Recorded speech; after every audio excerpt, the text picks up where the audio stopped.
Bueno, entonces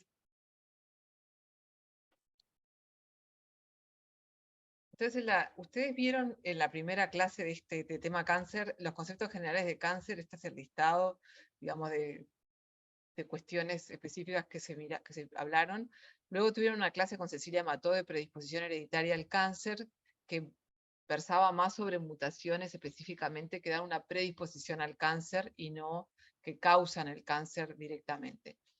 Y esta clase va enfocada más hacia el cáncer esporádico, que por lo tanto es el causado por las mutaciones somáticas, las que ocurren durante la adultez, que se adquieren, que son provocadas por errores en la reparación del ADN y inducidas también por mutaciones espontáneas o adquiridas, también inducidas por agentes externos o internos de la célula.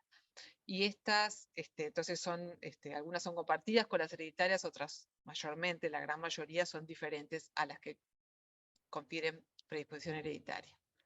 Y lo que tiene que ver con la medicina personalizada. Para eso, como que hablamos brevemente del genoma del cáncer, hablamos también de la medicina de precisión en oncología, cuál es el significado que tiene, qué son las terapias dirigidas al blanco molecular, qué conocemos como biomarcadores y cuál es el concepto de lo que son mutaciones accionables. Vamos a ver también un poco brevemente cómo funciona un test genético con aplicación oncológica. Qué tipo de muestra, qué tipo de genes se analiza, con qué tecnologías y qué posibilidades tiene en la actualidad. Pero fundamentalmente me interesa que tengan presente que un genoma de una célula tumoral involucra muchas mutaciones. En este caso está en el diagrama de Circos, que probablemente ya lo vieron, los 22 cromosomas que son autosomas y los 2 cromosomas sexuales como en la circunferencia, y en las diferentes capas se muestra diferentes tipos de cambio que se observan en esta única célula tumoral, que en este caso proviene de una línea celular que se llama de tipo de cáncer a células pequeñas de pulmón, conocido con esta nomenclatura.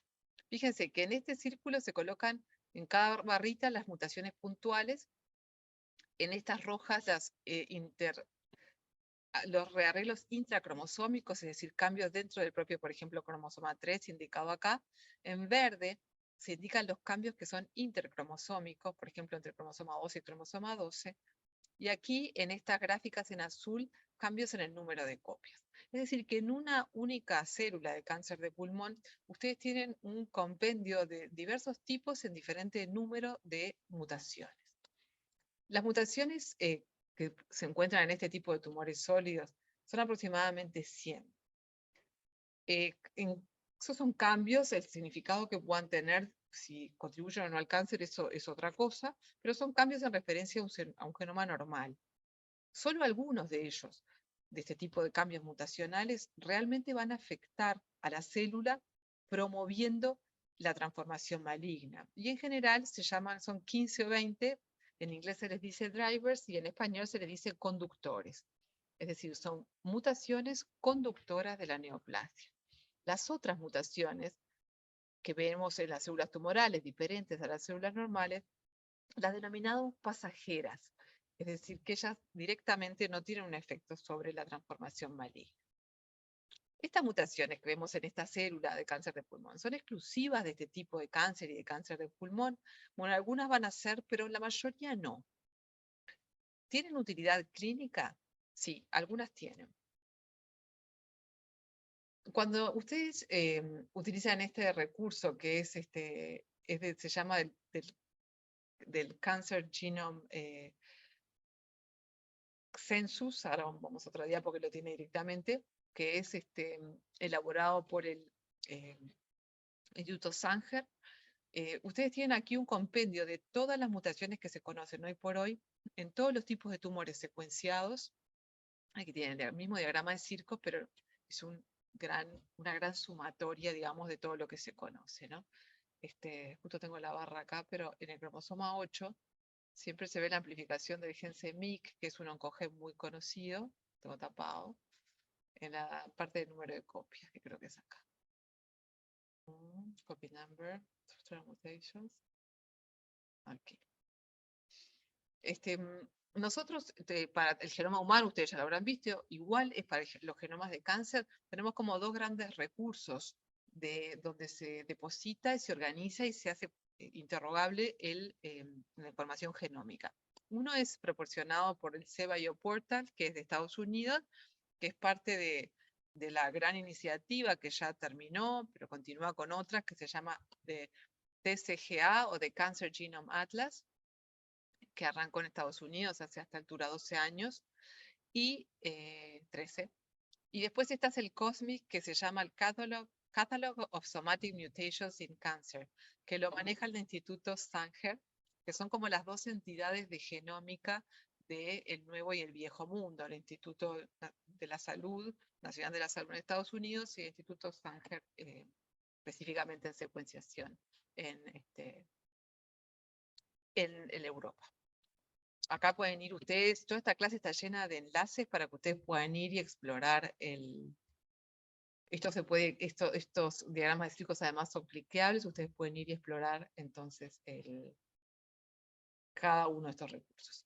Lo que vemos es que los genomas de los tumores son muy heterogéneos, que hay algunos cambios mutacionales que son específicos del tipo de tumor, o más bien son más frecuentes en un tipo de tumor, pero que también hay otros cambios que son generales, es decir, que se encuentran en muchos tipos de tumor. Cuando nosotros hablamos de tipo de tumor, fundamentalmente nos referimos a tumores que tienen clasificados en base a su origen tisular.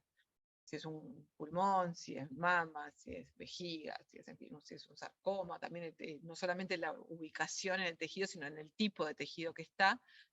Y también podemos estar refiriéndose a la situación, si es un tumor primario, si es una metástasis, en fin.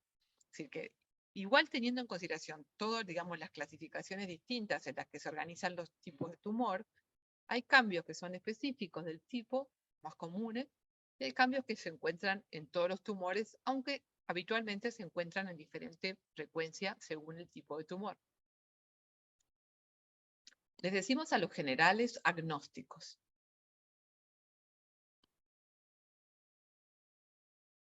Esto es un portal del Instituto Nacional de la Salud en Estados Unidos que es donde se armonizan bases de datos de cáncer, genómicas de cáncer fundamentalmente. Este no es un dato actualizado, es del 2021. Ustedes pueden ir a este sitio y volver a ver.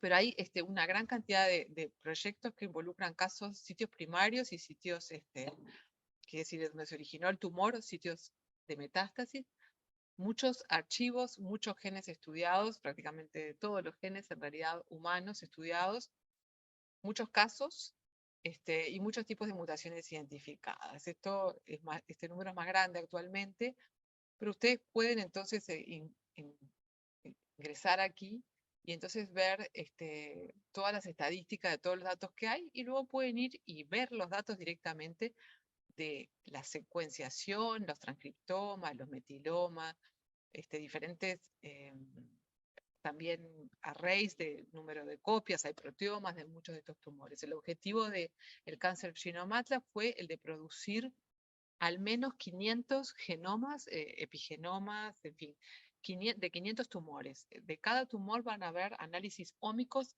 al menos de 5 tipos. Esto se cumplió más rápido de lo previsto. Primero se hizo un proyecto piloto de 50 pacientes y luego de 500, y después empezaron a trabajar mucho más duro en lo que son tumores raros y tumores pediátricos, que son como los tumores menos estudiados y donde se requiere de un gran trabajo multicéntrico para poder generar cohortes de pacientes suficientemente grandes para poder sacar conclusiones con estadísticamente sólidas. Si nosotros miramos, por ejemplo, en este mapa, que se llama, es como si fuera un paisaje, el paisaje genómico, en este caso del cáncer colorectal, este paisaje nos ilustra bastante bien lo que pasa en los tumores en cuanto a las mutaciones que tienen. Si ustedes ven en este mapa, en este paisaje, en verde es un pasto, pero es una superficie planar, es un mapa bidimensional, donde miren aquí en este esquema de la derecha que lo muestra mejor, donde ustedes imaginen que se coloca la secuencia de los cromosomas desde el 1 hasta todos los autosomas subiendo hasta el 22 y luego el cromosoma X y el cromosoma Y, desde un extremo hasta el otro extremo, ¿no? Alineados. Y cada vez que en un paciente se encuentra un tumor, se coloca una monedita, ¿sí? Entonces, evidentemente, en un tumor de un paciente vamos a colocar varias moneditas en diferentes lugares porque vimos que teníamos entre 15 y 20, por lo menos, en los tumores sólidos, mutaciones, ¿no? Fíjense en este esquema del medio que tiene en el paisaje puesto las moneditas correspondientes a dos tumores colorectales, uno numerado como 1 en blanco y otro como 2 en amarillo. Y fíjense entonces que cada paciente muestra diferentes ubicaciones de las mutaciones en el genoma. Pero sin embargo, en este caso vemos que tres de esas mutaciones, existen en ambos tumores analizados. Y no, casualmente, dos de esas tres mutaciones que tienen en común los dos tumores analizados coinciden con lo que son los grandes picos de frecuencia de mutaciones que se observaron, ahora sí, en el paisaje de arriba, cuando se analizaron, en este caso, alrededor de 100 tumores. Es decir, que analizando 100 tumores, nosotros vemos que hay mutaciones como en el gen APC, KRAS, TP53, PIK3CA o FBXW7, donde hay una mayor frecuencia, es decir, se encuentra más en este tipo de tumores. Luego hay entonces estas grandes montañas, pero también hay colinas pequeñas de genes que también son frecuentes, pero no a tal frecuencia. Incluso estos dos de aquí no son tan grandes su frecuencia como en los tres que están adelante con los picos grandes. Entonces, este es el paisaje que tenemos en los tumores. Cuando nosotros hablamos entonces de genética de cáncer esporádico o cáncer adquirido, nos encontramos a un panorama de una complejidad bastante más alta que la que vemos en una enfermedad monogénicas, obviamente, o enfermedades de poca poligénicas, ¿no? Y la diferencia tal vez en cuanto que son, en general estas mutaciones sí tienen una altísima penetrancia, ¿no? Es decir, que cuando están, actúan y tienen una influencia y un impacto en el fenotipo tumoral. Aunque también hay algunas excepciones en algunas mutaciones que no son, que pueden tener cierta dependencia del contexto genético del individuo. Mayormente no, son genes de una gran penetrancia. Otra cosa a tomar en cuenta cuando hablamos de genética del cáncer somático es que el número de mutaciones que tiene un tumor depende mucho de su localización y obviamente de si está expuesto o no a carcinógenos. Pero fíjense que los tumores pediátricos, por naturaleza, dado que el cáncer es una enfermedad que resultado de la acumulación de mutaciones durante el tiempo, es mucho más común en el adulto que en los niños. Evidentemente en los niños, los tumores que nosotros vemos son tumores de los que se desarrollan con muy pocas mutaciones, ¿no? Ustedes vean que los glioblastomas, los meduloblastomas, 14, 8, por ejemplo, los neuroblastomas 12, la leucemia linfocítica aguda también son 11, son pocas mutaciones suficientes. Mientras que cuando nosotros vemos los tumores sólidos, sobre todo del adulto, ya estamos hablando de tumores cuyas células tienen una gran cantidad de mutaciones acumuladas cuando las secuenciamos. A la vez, nosotros vamos a ver aquí es el número de mutaciones no sinónimas, es decir, las que cambian aminoácidos, ¿sí? Y en abajo en el eje de las abscisas vamos a ver entonces diferentes tipos de tumor. Nosotros notamos lo que acabamos de ver, por ejemplo, miramos pediátricos versus adultos, vemos que los pediátricos tienen el menor número de mutaciones. También vemos que los tumores líquidos, es decir, hematológicos, también en general aparecen con un menor número de mutaciones. Luego vemos entonces que los tumores del adulto sólidos empiezan desde pocas a más mutaciones y los que disparan cuando nos analizamos en una gran cantidad de mutaciones son el melanoma, por ejemplo, o el cáncer de pulmón, de estos dos tipos de cáncer de pulmón, que son resultado de mutagénesis intensa en general por exposición a factores de riesgo como la radiación solar o, por ejemplo, el humo del tabaco, ¿sí? El cáncer colorectal es un cáncer es especial porque también, además de que es susceptible a mutagénesis también, pero fundamentalmente porque dispara muchas veces con un subtipo, para el subtipo que tiene inestabilidad de microsatélites. En cambio, fíjense que hay un cáncer colorectal, el que no tiene inestabilidad de microsatélites, se llama eh, stable. Esto es I es de inestable y S es de stable, y es estabilidad de los microsatélites estable e inestable. Aquellos tumores que adquieren una inestabilidad de microsatélites, lo que les ocurre es que adquieren mutaciones en los sistemas de reparación del ADN que hacen que al no repararse el ADN se acumulen un montón de mutaciones. Obviamente la mayor parte de ellas no van a tener ninguna importancia porque ya el tumor está allí, ¿no? Pero tienen igual cierto impacto en el tratamiento.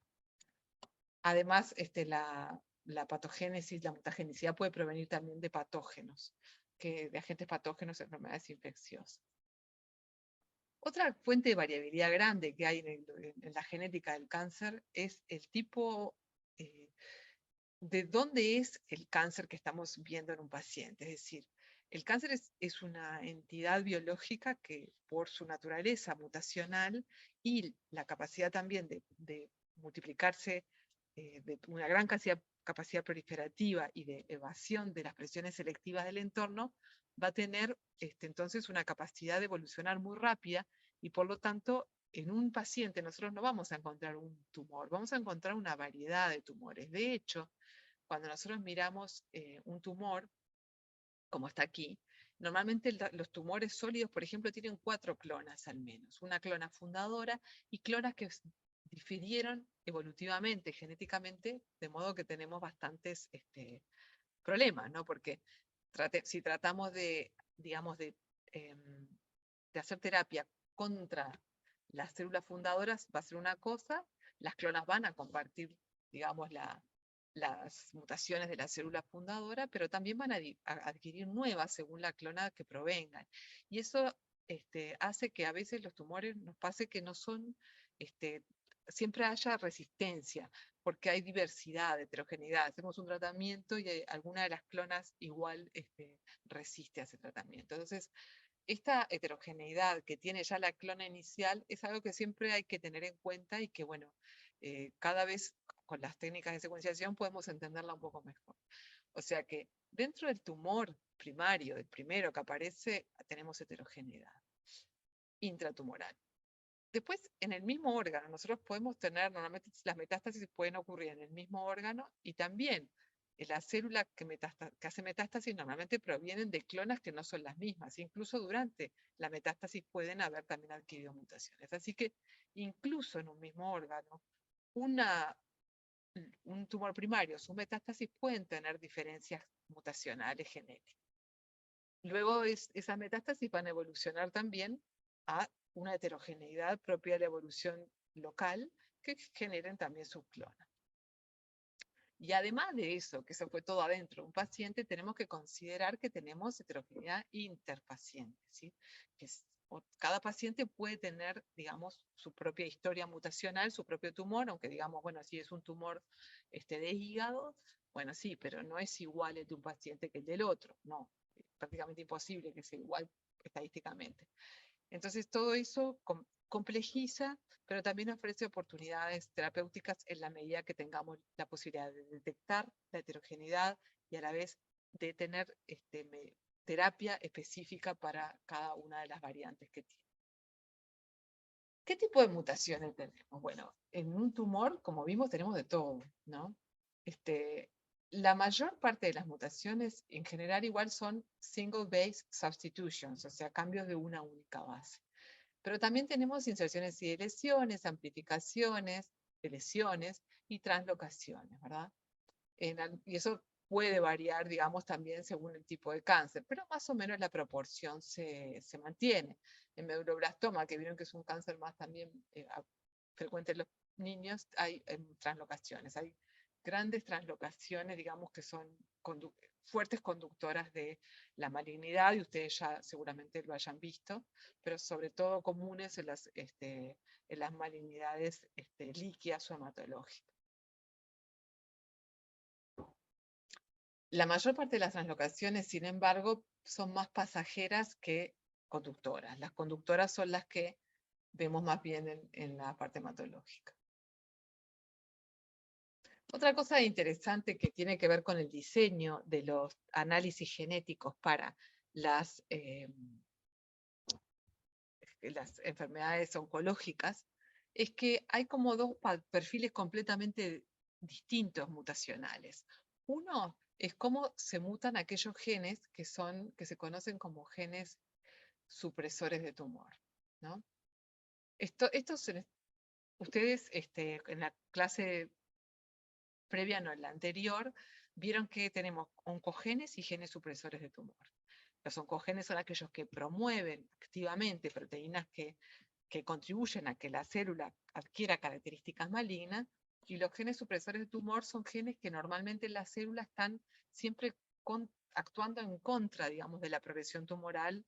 Son genes que son inhibidores de la proliferación, inhibidores de la angiogénesis, que controlan muy bien la muerte celular para que la célula pueda morir si tiene daño. Bueno, esos son supresores. Y los oncogenes son los que activamente promueven los tumores.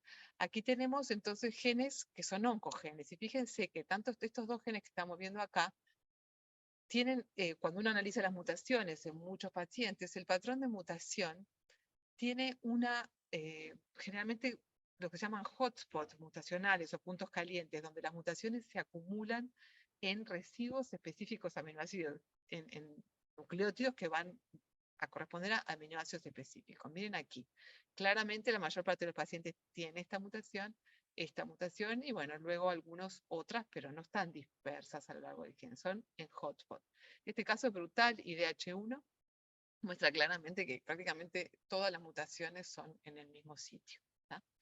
Sin embargo, para los genes supresores de tumor, como RB1 y VHL, la situación es completamente distinta. Los genes supresores de tumor, digamos, cómo contribuyen a la tumorigénesis, es porque su función se anula, es decir, que se silencian, deben ser silenciados.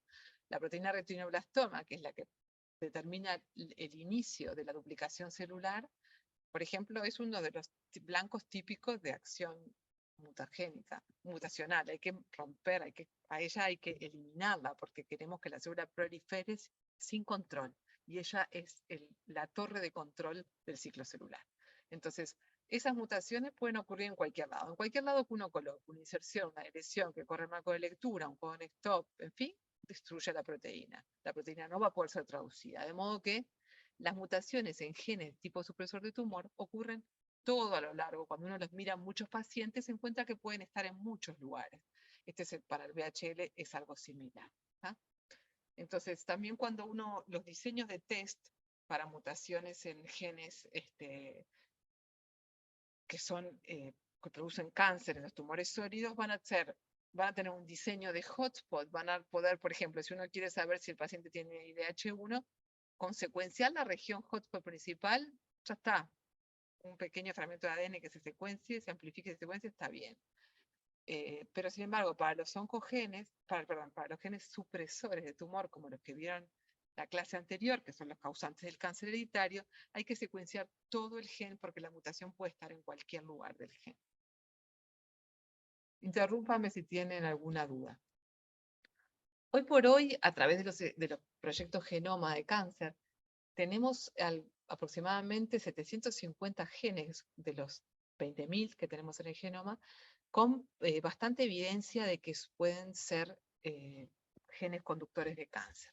Este es uno de ellos, PTEN, es uno de los más frecuentes genes supresores de tumor, y para cada uno de ellos, gracias a los esfuerzos de estos proyectos Genoma de los últimos años en realidad, sabemos qué características del cáncer afectan, y esto lo vemos aquí. Por ejemplo, PTEN, que es uno de los grandes supresores de tumor muy frecuentemente mutados para la pérdida de función en cáncer, afectan el crecimiento tumoral, el escape del sistema inmune, la inmortalidad replicativa, la invasión, metástasis, inestabilidad genómica, escapar a la muerte y cambios en la energética celular. Es un gen que tiene efectos pleiotrópicos sobre varias de las características de la célula tumoral. En este momento estamos aquí, ustedes pueden ir a esto, al link, clic y van al Centro Sanger, al censo, ese es el censo de genes causantes de cáncer, hoy por hoy. Bien, entonces toda esta visión, esta comprensión de que el cáncer es una entidad genética, es la enfermedad genética más común y a la vez es sumamente heterogénea, lleva también a tomar conciencia de que eso explica por qué cuando se realiza terapia, desde ya las terapias más antiguas, hay solamente un porcentaje de los pacientes que responden bien a la terapia y siempre hay otro porcentaje que no. En el transcurso del tiempo que se fue cada vez comprendiendo más, a ver qué pasa, a ver qué tienen estos que no responden versus los que responden.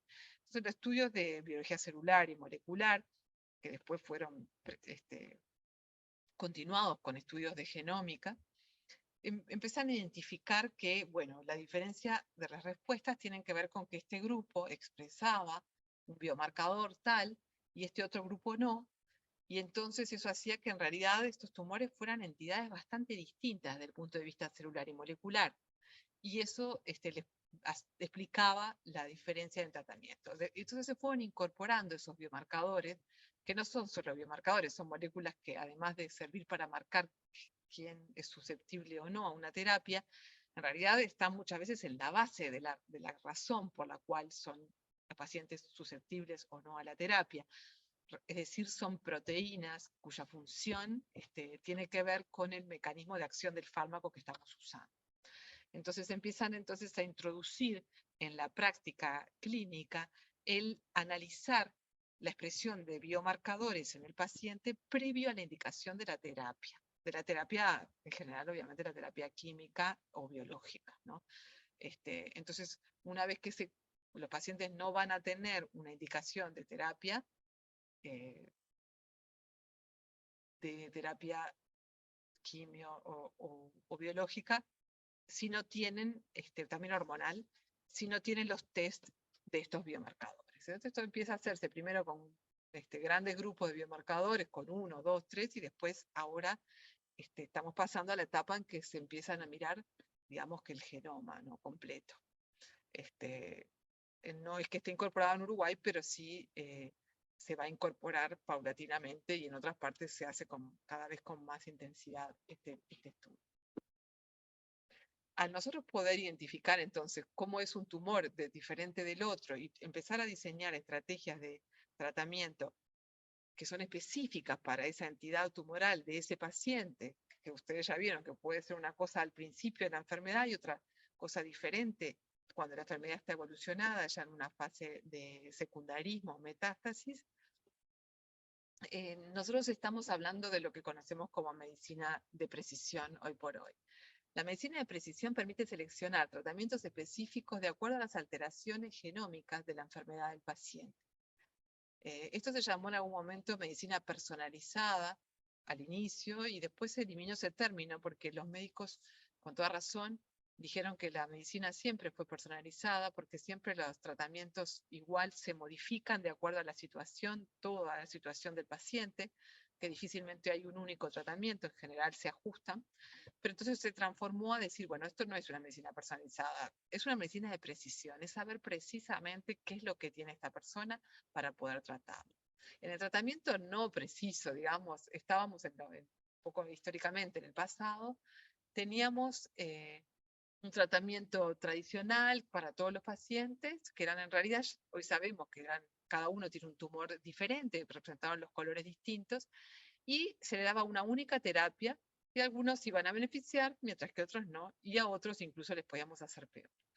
El objetivo de esta medicina de precisión, o lo que promete y está haciendo, además no solamente promete, es que el tratamiento sea ajustado para el tipo individual de cáncer del paciente, identificar en primer lugar las diferencias que existían entre estos pacientes a través del profiling genómico o los perfiles genómicos, y en base a esto, a la identificación de estos tumores, elegir la terapia específica que va a ser útil para cada subgrupo de pacientes. Cada paciente entonces se beneficia del tratamiento individualizado o preciso. Entonces, en pocos años realmente, al momento que empiezan a aparecer esto, fíjense que el de Cáncer Genomata, que es el primer gran proyecto Genoma Cáncer, arranca en el año 2009. Hasta ese momento el cáncer era una enfermedad más bien anatómica, dónde está, qué es. Los ensayos clínicos eran realizados únicamente por la academia o por empresas farmacéuticas, y muy pocos ensayos clínicos eran eh, usando aplicaciones de terapia dirigida. Eso llevó a disminución significativa del uso de inmunoestimuladores y a enfoques dispares para los ensayos de diagnóstico. La verdad que yo que ya tengo 50, eh, soy testigo de una revolución enorme en el tratamiento del cáncer, largamente esperada realmente, y que llegó.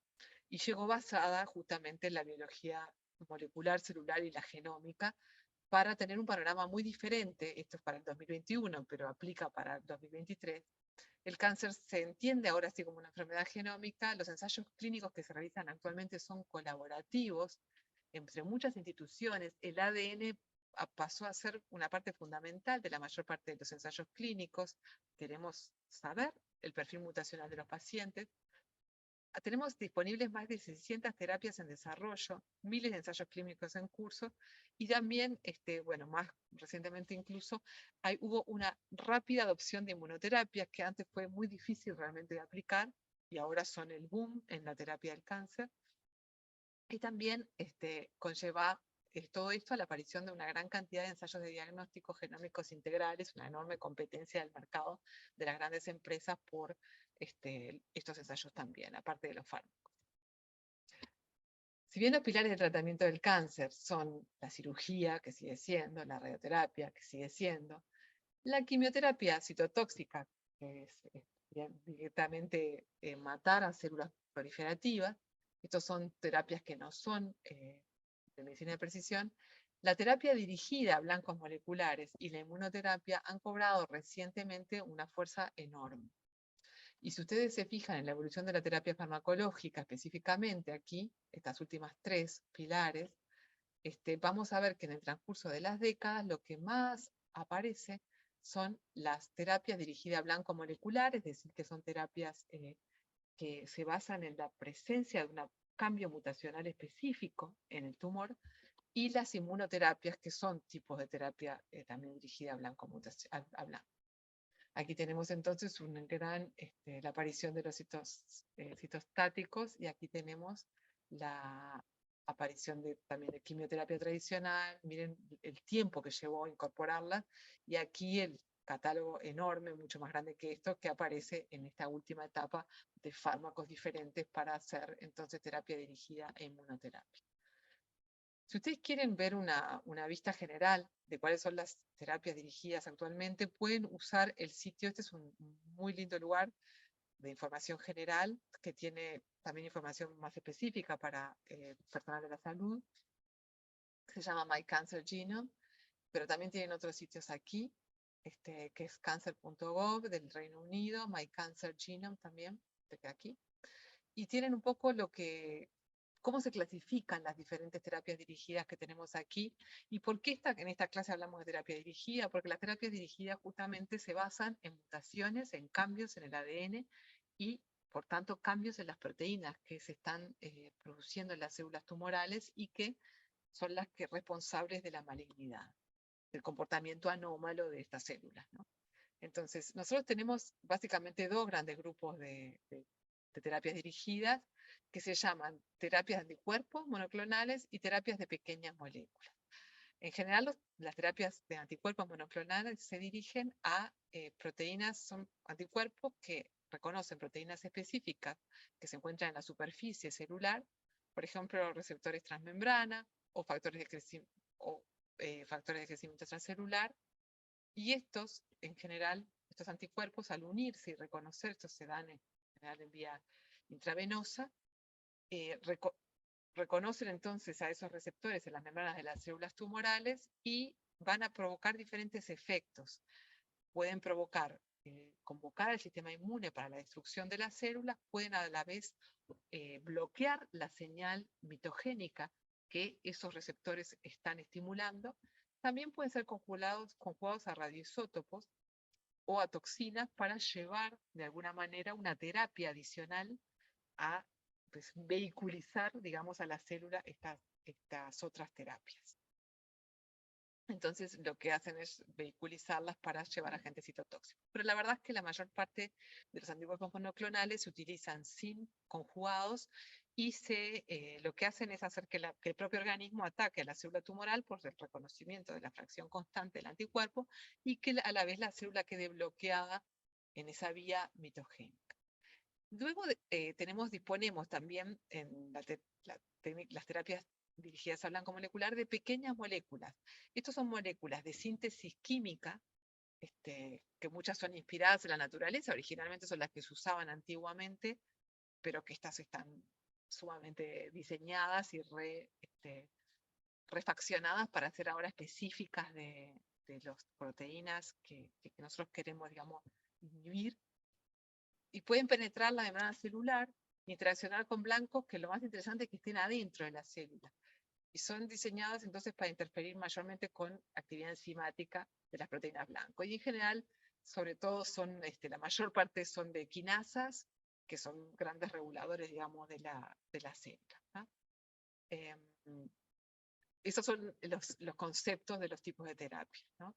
En general, los anticuerpos, las terapias de anticuerpos terminan en AB, por antibody en inglés, entonces se llaman pembrolizumab, ¿no? Y las terapias de pequeños inhibitors se terminan en IV, ¿no? Entonces bueno, ya lo vamos a ver. Entonces, cuando terminan en MAB son anticuerpos, cuando terminan en IV son pequeños moléculas, ¿no? Aquí tenemos bevacizumab, cetuximab, monoclonales, bortezomib, imatinib. Eso nos sirve rápidamente para identificar, digamos, la naturaleza, su naturaleza. Entonces, aquí tenemos los diferentes blancos, o sea, cualquier proteína oncogénica puede ser blanco de acción farmacológica dirigida, pero algunas están en la superficie celular, entonces ahí tenemos el tema que tenemos que reconocerlas afuera, es más fácil de ubicarlas, por eso fueron las primeras que se pusieron en tratamiento, que se aprobaron, y las de adentro solamente pueden ser cositas pequeñas que puedan entrar, digamos, por difusión o por la membrana celular, ¿no? Y también puede estar en el citoplasma, pueden estar en el núcleo, en fin. Tenemos varios diferentes ejemplos. Si ustedes pueden leer este pie de figura más detenidamente para, perdón, pensé que tenía otra animación, no. Para poder ver, bueno, los diferentes tipos de proteínas que son blancos de acción farmacológica. Aquí vemos entonces medicamentos predictivos que requieren o recomiendan pruebas de biomarcadores antes de su uso, que estos que están aquí, y ver cómo aumentaron, esto es un informe específico que ahora les voy a hablar, su uso en Estados Unidos constantemente. En esta figura lo que se muestra solamente es las terapias en uso del 2015 al 2019. ¿Sí? Esto es en Estados Unidos, en esta figura. Si ustedes ven las terapias que ingresan al uso en realidad en este periodo, en este corto periodo, vean ustedes entonces que en celeste se marcan las terapias que no son dirigidas al blanco molecular, mientras que en gris se marcan las que son dirigidas al blanco molecular. O sea que fíjense que la gran mayoría, la amplísima mayoría de terapias que se introducen a su uso en pacientes en este pequeño periodo de tiempo, en estos breves 4 años, son mayormente terapias dirigidas a blanco molecular. Y como ustedes pueden ver, son para prácticamente todos los tipos de localización y tipos de cáncer humanos, ¿no?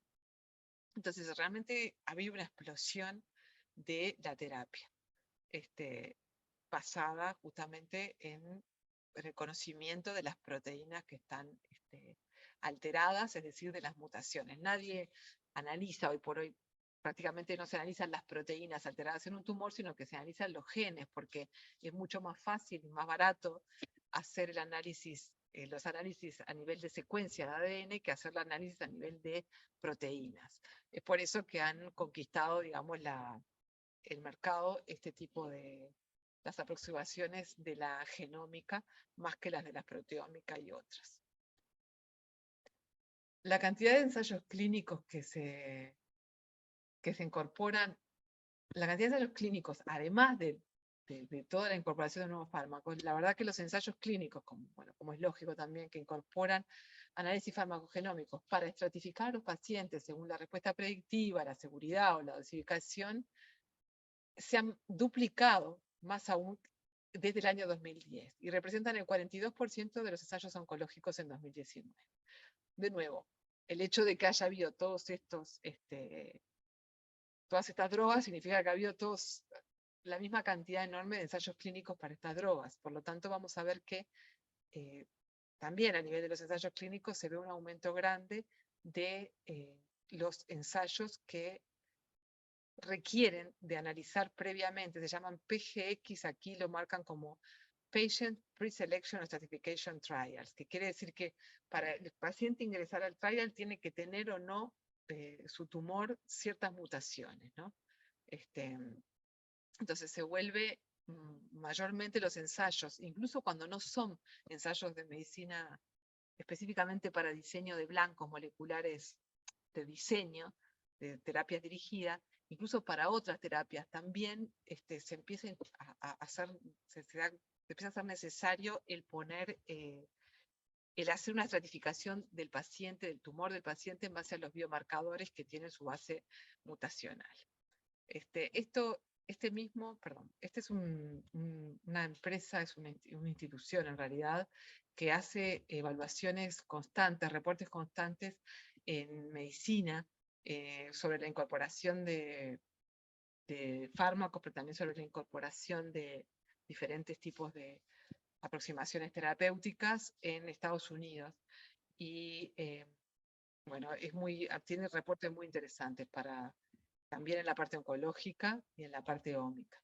Por eso yo generalmente miro lo que hacen porque me parece que está muy bien además comunicado. Este es un listado, pueden encontrar, cada vez se vuelve más difícil buscar artículos que congreguen, digamos, todos los fármacos dirigidos que hay en el mercado, porque son cada vez más.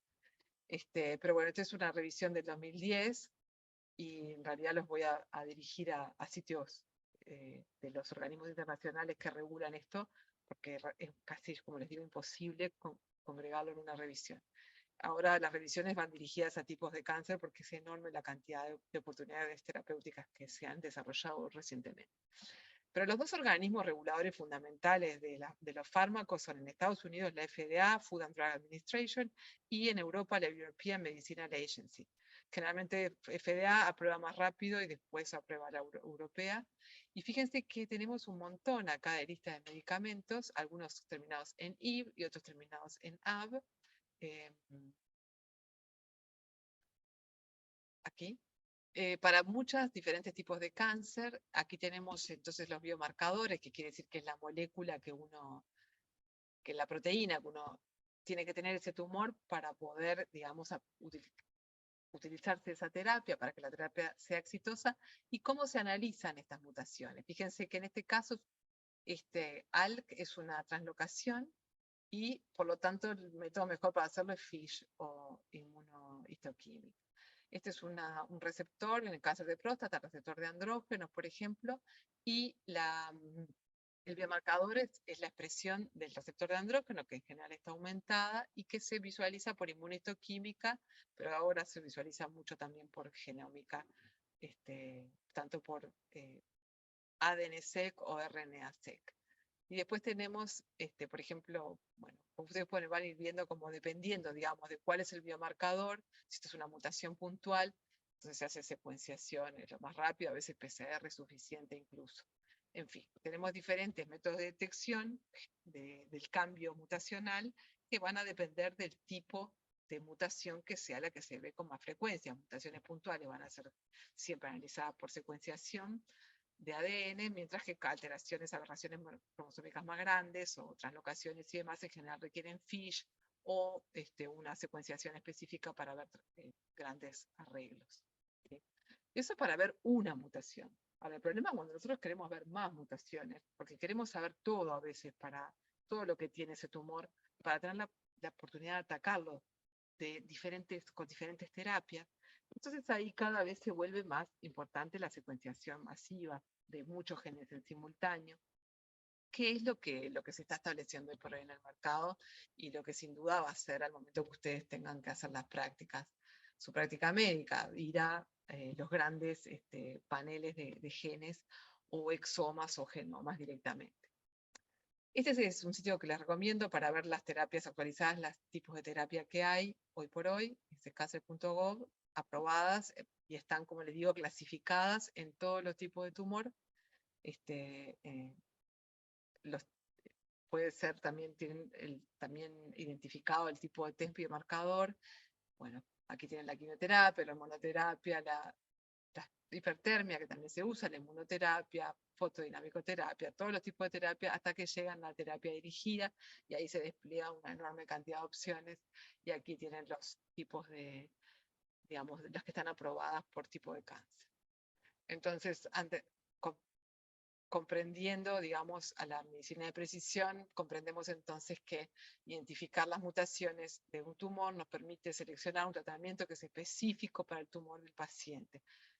Un tumor no es un único tumor, porque sea un origen tisular, es una gran variedad, dependiendo del paciente y del estadio, y la idea que está hoy por hoy aceptada en el mundo es que hay que entender al tumor específico para poder dar la terapia. Evidentemente va a haber terapias que se pueden dar a muchos tipos a grandes grupos de tumores, porque bueno, todos tienen esta mutación conductora, como primera línea de tratamiento, y bueno, y después se pueden incorporar segundas líneas de tratamiento o terceras o cuartas en la medida que el tumor evoluciona una resistencia a la primera línea y se empiezan a incorporar entonces nuevas terapias para atacar a la resistencia.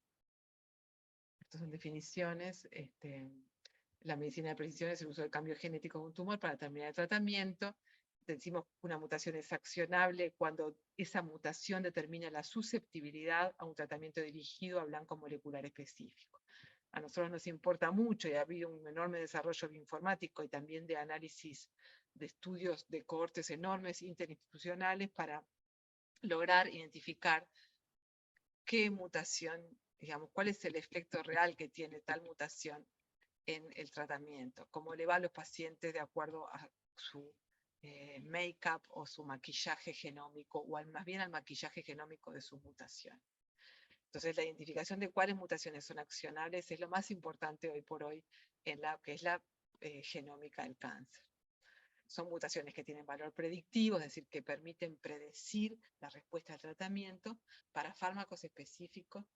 Muchas veces es suficiente que el gen esté mutado, pero muchas veces depende de la mutación que tenga en el gen lo que va a ser la predicción de la terapia. Una terapia dirigida a blanco molecular es una terapia que bloquea el crecimiento y diseminación del cáncer al interferir con moléculas que participan en el crecimiento, el avance y diseminación del cáncer.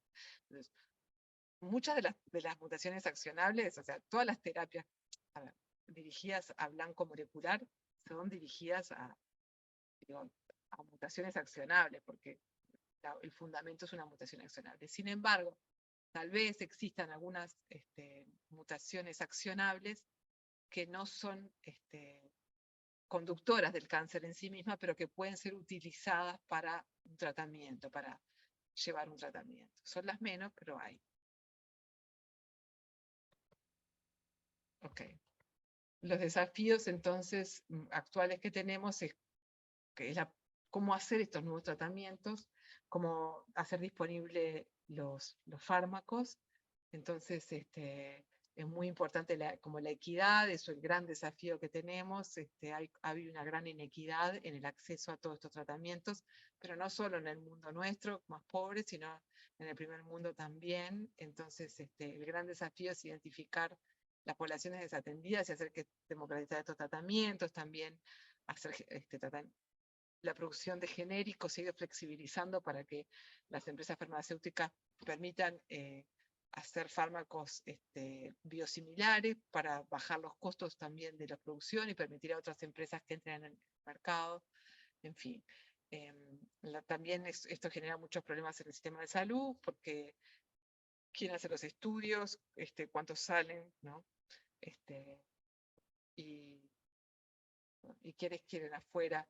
Y bueno, todas estas disparidades, este es el desafío que tenemos ahora y que seguramente ustedes van a compartir, porque esto no se va a resolver tan fácil. Sin embargo, se avanza bastante rápido. Nosotros entonces vamos a tener un perfil molecular, marcadores, vamos a tratar del tumor, hoy por hoy, hacer un perfil molecular. A veces en Uruguay, muchas veces lo que hacemos son biomarcadores los más importantes para definir las terapias más de primera línea y las que se usan en la mayor parte de los casos. Y en base a esos marcadores que se usan por inmunistoquímica, por PCR y secuenciación, por FISH, mayormente en nuestro país, se va entonces a ver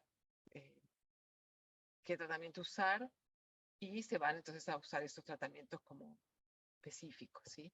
También se están usando en Uruguay lo que son firmas moleculares, que son firmas, por ejemplo, de expresión génica, un grupo de genes que permite hacer un pronóstico, ya no tienen capacidad predictiva, sino pronóstica, pueden decir entonces cuál sería la sobrevida esperada del paciente en base a cuál es la expresión de genes que tiene. Esto no es necesariamente, puede ser por mutaciones, pero puede ser por expresión génica, es otro set de test que son pronósticos, marcadores pronósticos, y eso también se hace en Uruguay, y también sirve para orientar el tratamiento sin lugar a duda, pero no para terapia dirigida a blanco molecular. Bueno, los biomarcadores pueden ser ADN, ARN, depende si ven el test que tengamos, pueden ser proteínas o metabolitos.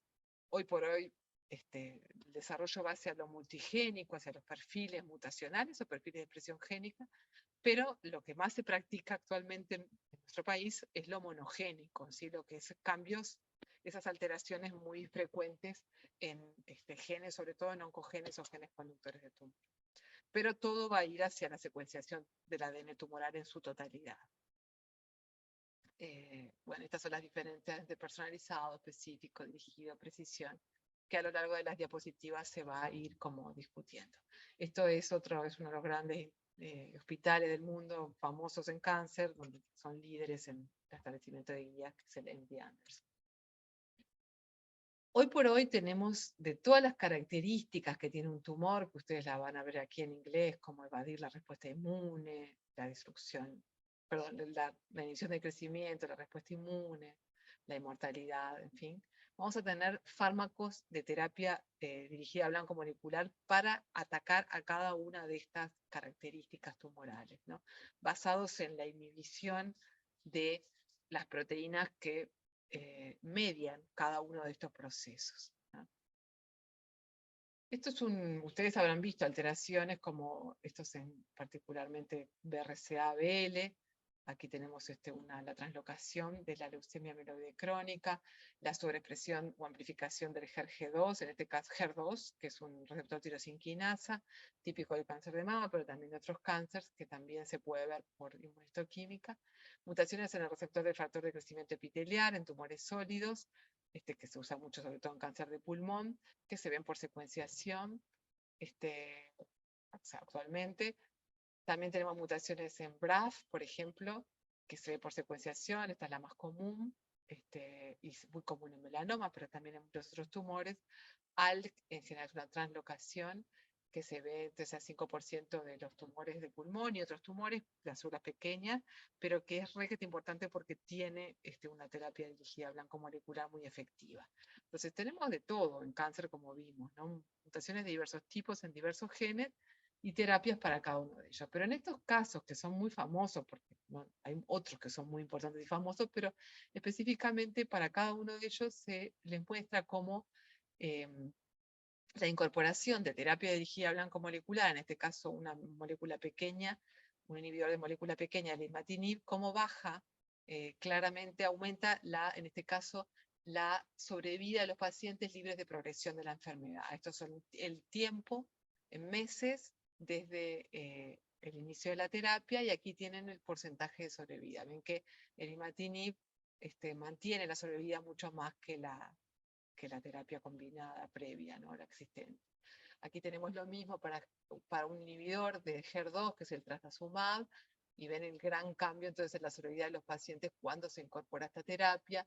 Aquí tenemos en este caso, el gevitinib, que es un inhibidor de EGFR, y ven entonces también la quimioterapia previa y la incorporación ahora del gevitinib. Entonces, como cada uno de ellos, acá tenemos otros, y otro aquí, el vemurafenib en melanoma, y aquí en el cáncer pequeño, a células pequeñas también, el lectinib. Entonces, en todos los casos, esas mutaciones llevaron al diseño, a la síntesis, al ensayo clínico y a la aprobación de inhibidores pequeños, en este caso, o anticuerpos monoclonales para bloquear estas proteínas o las células que tienen estas mutaciones, y han sido de enorme mejora en la sobrevida de los pacientes, ¿no? Nosotros esto requirió ensayos clínicos que involucran, primero, reclutar un montón de pacientes que tienen esa mutación, luego hacerles un montón de estudios en los que involucran la secuenciación actualmente, el diagnóstico molecular, y luego la toma de una decisión de cómo se tratan en función de lo que tienen, ¿no?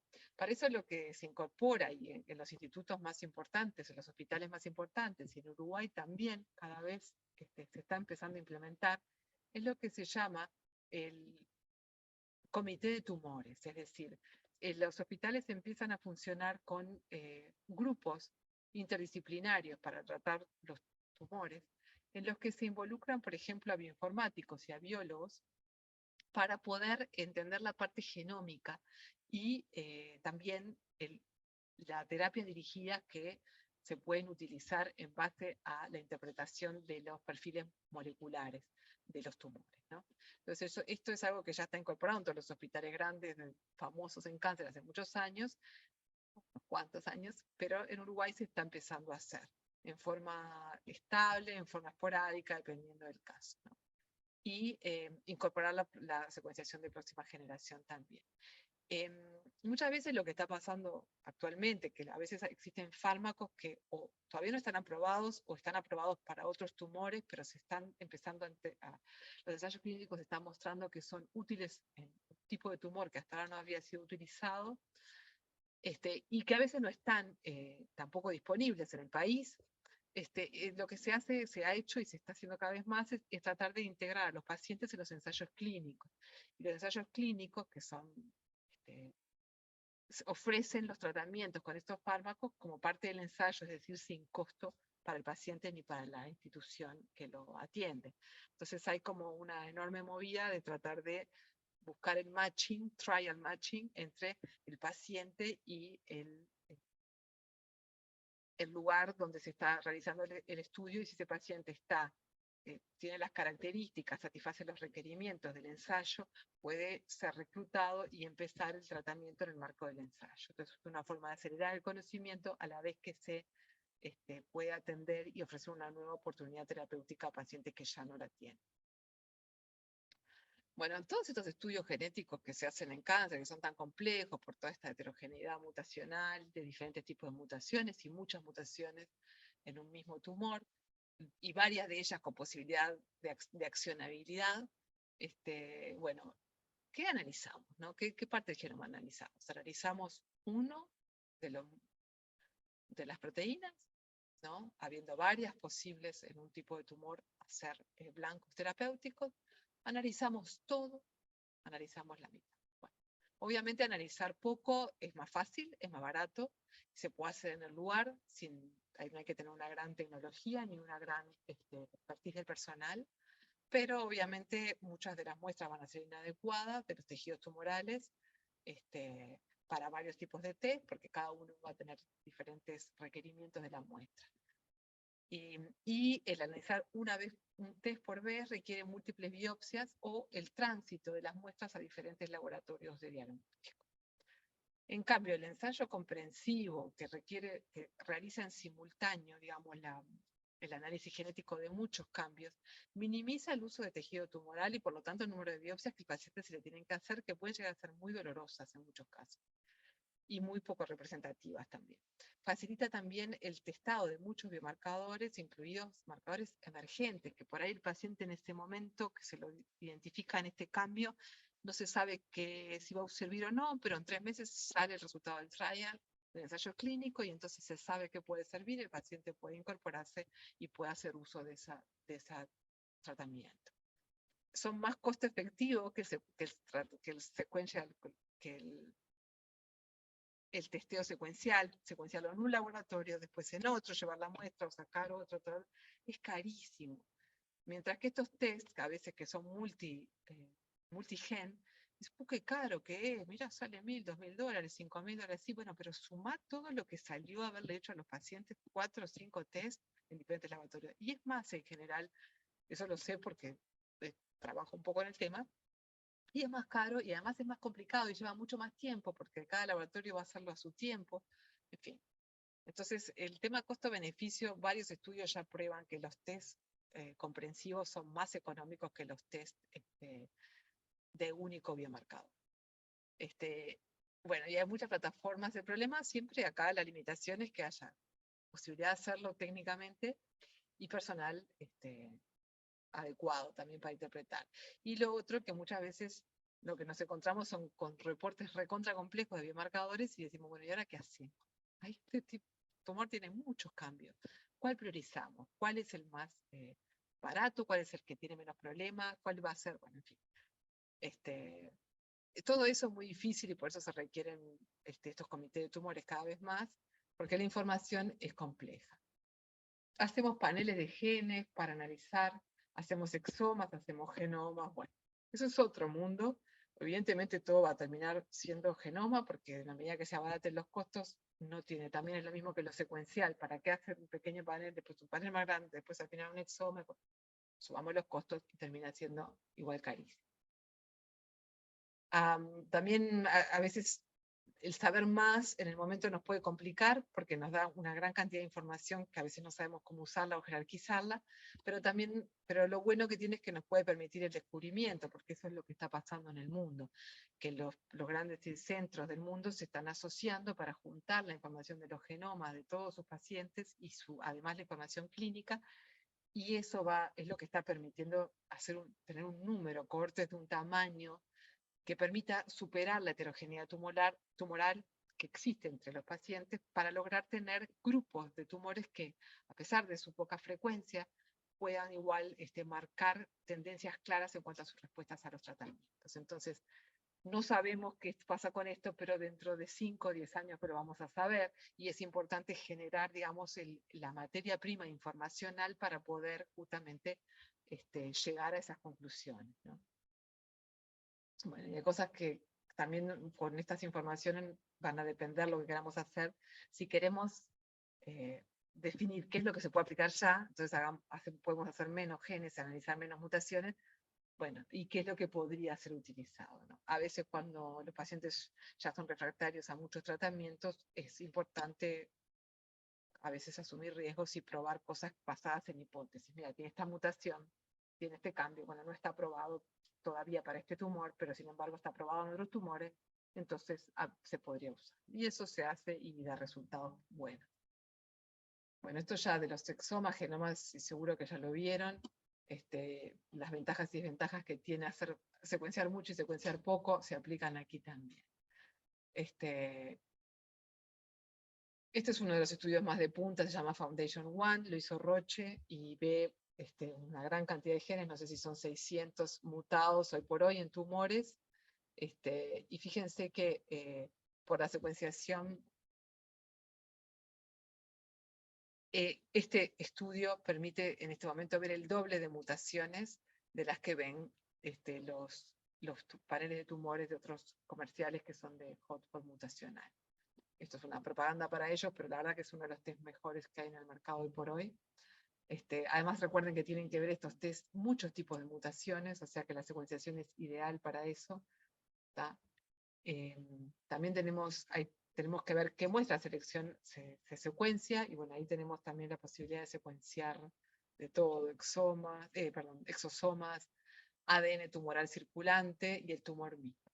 El mundo del ADN tumoral circulante es un mundo en gran crecimiento porque en los pacientes oncológicos, sobre todo en los estadios más avanzados, tienen un número bastante grande de células tumorales circulantes o incluso de ADN tumoral libre circulante en sangre, que se ha demostrado que puede ser secuenciado junto con el ADN normal de los leucocitos, generando lo que se llama una fracción de ADN que tiene cambios, que se llama la fracción de ADN tumoral o Circulating Tumor DNA, que representa entre un 1 y un 5%, a veces incluso un 10% del ADN total extraído de la sangre, y que se pueden detectar mutaciones allí. De hecho, esta empresa, Roche, con el Foundation One, ha desarrollado el análisis en lo que se llama en sangre, para ADN circulante. Esto se le conoce por hoy como la biopsia líquida, ¿no? Y es la biopsia que no tiene que pinchar y que entonces ve ADN del tumor libre en sangre. Y está dando un gran resultado para el pronóstico y la predicción. Por ahí va entonces, y probablemente por ahí va a seguir yendo la genómica del cáncer. Bueno, ventajas y desventajas de esto. Este es el diagrama de flujo, ya lo vimos, es un poco reiterativo. Aquí en el sitio web del Instituto Nacional del Cáncer de los Estados Unidos también tienen como una explicación bastante sencilla de por qué es importante secuenciar el ADN tumoral en el tratamiento del cáncer, y bueno, a un nivel bastante básico. Y aquí tenemos, como les digo, el Tumor Board, el comité de tumores, que tenemos un genetista, un bioinformático, patólogo, cirujano, oncólogo, en fin. Cada vez más se va a ir incorporando. Esto funciona como comité habitualmente. Lo que está más nuevo, digamos, es la incorporación del genetista, del bioinformático y del biotecnólogo, bioquímico, biólogo molecular. Sin embargo, los informes pueden ser muy, muy difíciles, por eso es que requerimos equipos multidisciplinarios. Ven que para cada tumor, este es un tumor X, nosotros podemos tener resultados muy complejos, como variantes, una variante, otra variante, otra variante. Y bueno, 3 variantes importantes. Esto en realidad es un resultado bastante simplificado, y todas ellas, digamos, con posibilidades, digamos, de acción terapéutica. Van a aparecer también otros biomarcadores que no son proteínas o genes, sino que esto se llama Tumor Mutation Burden, que es un análisis de cuántas mutaciones tiene el tumor en general, que también tiene valor pronóstico y predictivo. Otro que es la inestabilidad de los microsatélites, que también no está acá, pero normalmente se está empezando a reportar, sobre todo en los estudios que son grandes del genoma, y que también tiene valor sobre todo para la inmunoterapia. Aquí ustedes pueden ir a la Food and Drug Administration, que es la reguladora de fármacos americana, y también pueden ver clic y ven todo lo que está saliendo nuevo, y bueno, hay alguna revisión también. Bueno, acá hay algunos ejemplos. Esto es como, digamos, el PDF de esta clase también oficia como de recorrida, digamos, de las diferentes cosas que hay, con enlaces a los lugares donde, a las revisiones o donde se está actualmente concentrando la información actualizada. Bueno, este es un ejemplo de cáncer de pulmón, pero que lo pueden seguir ustedes. Lo voy a ir rápido por el tiempo que nos queda. Y bueno, ustedes saben que es un cáncer frecuente y que lo que tiene tremendo es la mortalidad, ¿no? Comparado con los otros tumores, no solo su frecuencia, sino su mortalidad, tanto en hombres como mujeres, y puede ser causado por muchas mutaciones. Estos son varios receptores que son en membrana, o sea que pueden ser reconocidos por anticuerpos, y luego que median, digamos, varias vías de señalización intracelular, ¿no? Que vinculadas a muchas cosas, muchas características, digamos, de la biología del cáncer. En cáncer de pulmón, en estadios tempranos, tenemos un perfil mutacional ya conocido del Cancer Genome Atlas, del proyecto Cancer Genome Atlas, y previamente, donde hay una gran frecuencia de mutaciones en KRAS, y también en EGFR, como vimos previamente, y BRAF, que son los grandes, digamos, oncogenes conductores, pero fíjense que en el estadio metastásico viene ya como un incremento de estos oncogenes y la aparición de otras frecuencias. O sea, es un poquito diferente la metástasis que el ensayo temprano, que el estadio temprano.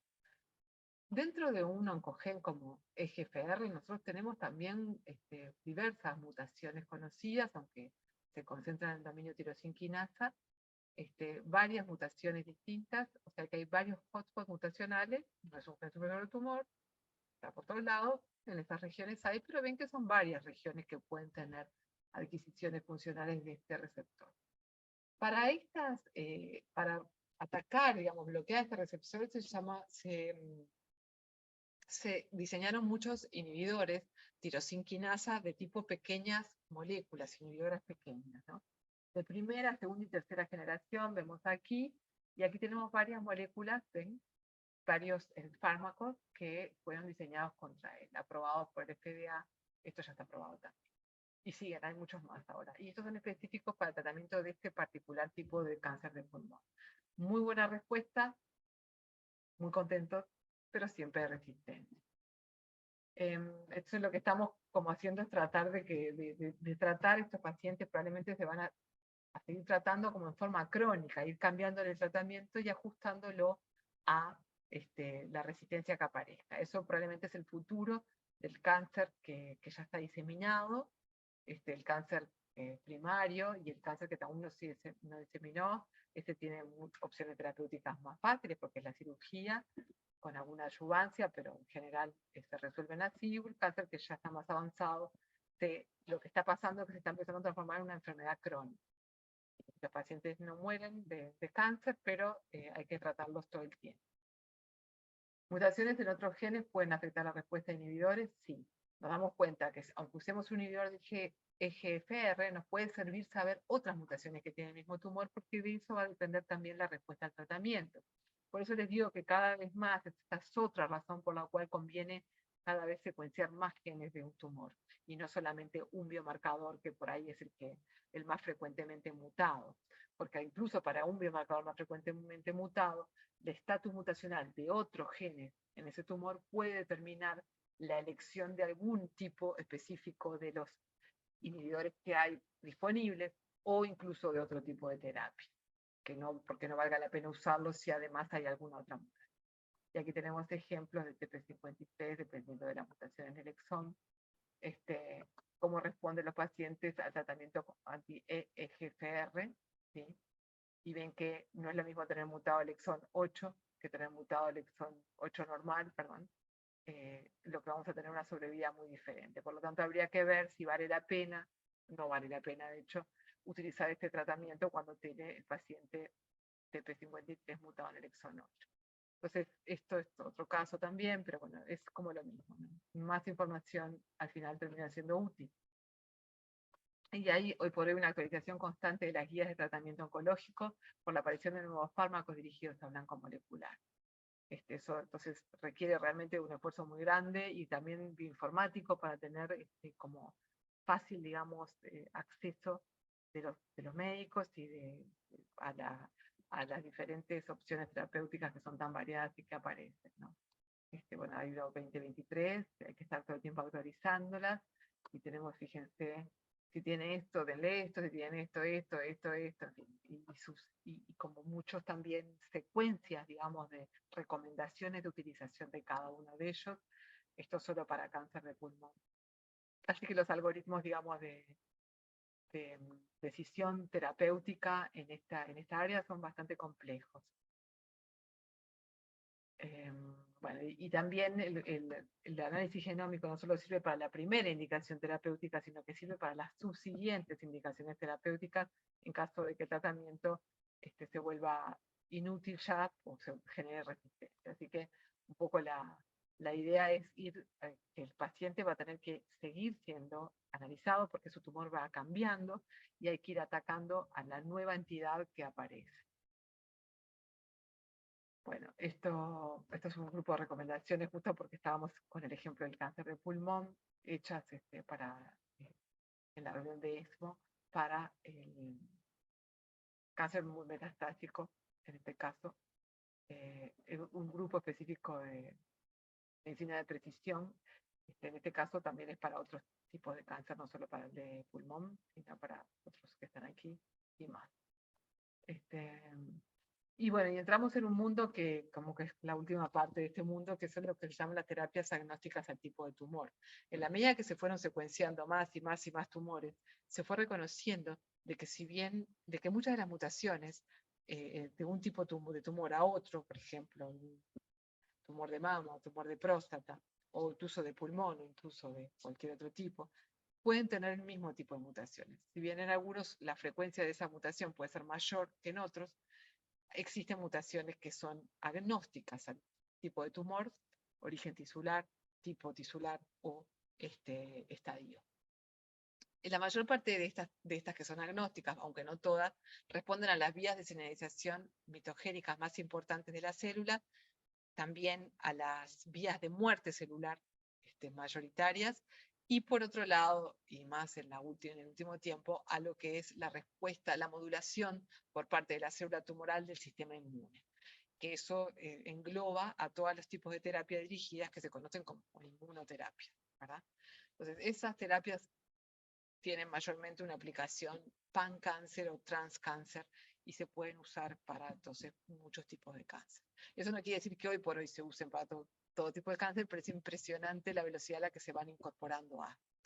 Entonces, obviamente las terapias nuevas siempre van a ser usadas no como primera línea de tratamiento, sino como segunda, tercera. Después que aparece la resistencia, en primera línea se usan las terapias convencionales que están disponibles, que se conocen bien, todos sus problemas, sus efectos, en fin. Y luego se van incorporando estas terapias que son más nuevas. Tenemos entonces pembrolizumab, inhibidor de PD-1, esto es una inmunoterapia, NTRK inhibición, por ejemplo, bueno, y varios más, es una larga lista. Y aquí tenemos entonces la indicación general y cuando se aprueban. Por ejemplo, en este caso, pembrolizumab se aplica a tumores que tengan inestabilidad de microsatélites, pero de cualquier origen prácticamente. Y ahí así podemos seguir. La predicción que se está cumpliendo, digamos, es que para estos marcadores agnósticos va a haber un crecimiento continuo de su aplicación. Y bueno, el mundo de las inmunoterapias es donde están apareciendo más los marcadores agnósticos, porque si bien hay diferencias, el sistema inmune es uno para todos los tipos de tumor, con algunas especificaciones, ¿no? Pero es por eso que la inmunoterapia es como que el ejemplo mayoritario de lo más importante y más prometedor de terapias agnósticas a tipo de tumor. Estos son diferentes cosas detalles de la evolución de las inmunoterapias. La inmunoterapia tiene este marcador que se llama el Tumor Mutation Burden, que es un índice de la Burden, es como el incendio mutacional que tiene el tumor, y que hace que ese tumor entonces empiece a tener muchos nuevos epitopes, porque hay muchas mutaciones y por lo tanto proteínas cambiadas que tienen pedacitos de proteína nuevos y que el sistema inmune los puede reconocer como extraños, en la medida que el sistema inmune esté activo. Pasa que los tumores en general tienen estrategias para suprimir la inhibición tumoral. Entonces el tumor tiene silenciado el sistema inmune, incluso lo coapta para ayudarse de la zona, de su nicho.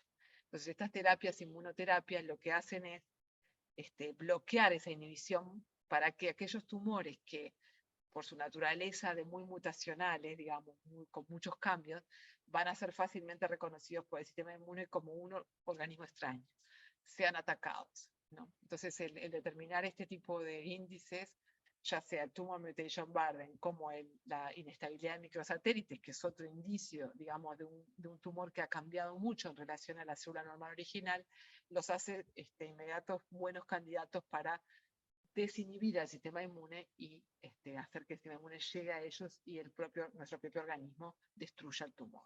Esa es como la base de la inmunoterapia en sus diferentes versiones, ¿no? Que tienen muchas otras versiones, también se sacan células y se entrenan a las células TCAR, que entrenan a nuestras propias células tumorales contra tumor, de células del sistema inmune, disculpen, contra el tumor, pero que todas tienen una base de comprender la genética de ese tumor. Bien. Hasta también darle al paciente anticuerpos o moléculas que modulan, que levantan la supresión del sistema inmune tumoral. Por ejemplo, esto es una curva de sobrevida en la que se muestra la diferencia de aquellos tumores que tienen alta índice de TMB versus baja, ¿no? Entonces la inmunoterapia les va a servir más a aquellos tumores que tienen una alta tumor mutation burden. Y eso también es algo que ha cambiado bastante la cabeza de la gente, que antes decíamos, este tumor es súper agresivo, le va a ir re mal. Pero entonces a veces lo que está pasando con la aparición de todas estas terapias es que a veces a los tumores súper agresivos es a los que le va mejor. ¿Por qué? Porque existe una terapia específica para esos tumores, ¿no? Un biomarcador adecuado. Entonces eso cambia mucho, digamos, la racionalidad del cáncer. Esto es el otro marcador de terapia agnóstica, inmunoterapia agnóstica, que es la inestabilidad de microsatélites, que seguramente la vieron ustedes en lo que es forense, genética forense o genética también de la paternidad, porque se usa mucho para identificar familiares, personas. Bueno, también errores en el sistema de reparación generan inestabilidad de microsatélites y eso hace que la célula tumoral genere nuevos epitopes y sea bien reconocida por el sistema inmune, siempre y cuando el sistema inmune pueda actuar y no esté suprimido.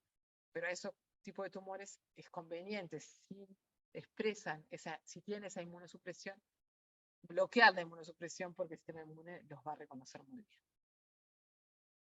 Bueno, aquí tenemos la tasa de respuesta para diferentes tipos de tumores. No detallo, pero ustedes van a poder hacer esto. Tumor mutation burden y inestabilidad de microsatélites son ambos aprobados por la FDA como biomarcadores agnósticos a tejido para este fármaco. Fue uno de los primeros que se extendió mucho, que es el pembrolizumab, que es un anticuerpo monoclonal que reconoce entonces a una de las proteínas vinculadas con la inmunosupresión. Bueno, cuando varios de estos blancos moleculares a la inmunosupresión y estos índices, digamos, que dan predictivos a la inmunoterapia fueron realmente propuestos e hipotetizados en base al The Cancer Genome Atlas, el estudio del TCGA, este gigante que se empezó en Estados Unidos y participó Canadá, de Sudamérica solo Brasil participó, y logró entonces secuenciar toda esta enorme cantidad de tumores, analizarlos a diferentes niveles, en fin. Entonces, realmente la genómica y la genética del cáncer ha revolucionado el estudio del cáncer hoy por hoy y el tratamiento del cáncer a una velocidad gigante. Bueno, entonces, este es el final de la clase. Espero no haberlos aturdido tanto y seguramente entre que son pocos y bueno, la clase fue larga, algunas preguntas me las puedan dar en diferido después, pero por mí si quieren ahora podemos hacer algún intercambio. Muchas gracias. Gracias por las gracias. Gracias. Bien.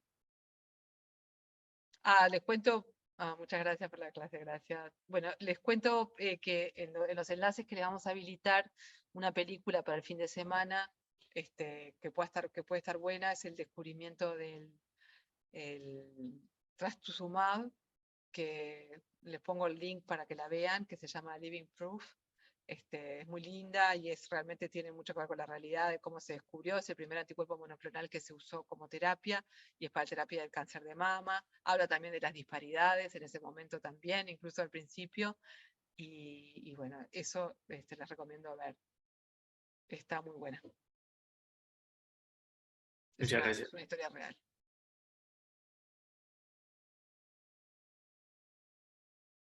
Estamos entonces por finalizar No, la sesión.